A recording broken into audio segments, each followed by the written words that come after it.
Hi, this is Ethan with Combat Radio with a look at The Shining. Directed by Kubrick and based on the work by Stephen King. You know, my friend who does a lot of Combat Radio with us here is Leon Vitali, Stanley Kubrick's longtime assistant, going all the way back to Barry Lyndon. From Barry Lyndon, through The Shining, through Full Metal Jacket, straight through to Eyes Wide Shut, where he played 8 different roles in that film. So most of my production insight comes from him and different executives I worked with when I was at Warner Brothers in feature development. Nicholson, always good with an axe because he was a reserve firefighter. In fact, one of my favorite stories from this production comes from that scene where he had to rip down the door, you know, the Here's Johnny moment.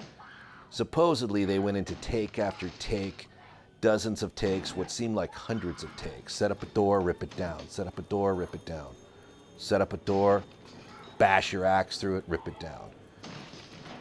Nicholson finally turned to Stanley Kubrick and says, "Stanley, I'm with you 100% of the way, but I genuinely peak around the 80th or 90th take." Anyway, pretty hilarious. Some of the best footage behind the scenes on this movie was shot actually by Kubrick's daughter, Vivian Kubrick, and you can see how good Nicholson was to work with in that footage. Duvall had a rough time of it, but she ultimately delivers.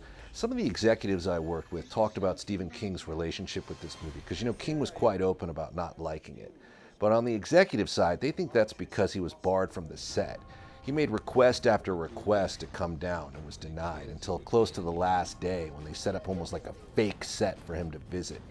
King, being a smart guy, could probably detect what was happening and got pissed. But some of the executives seem to think that that may be why there's some resentment towards the movie.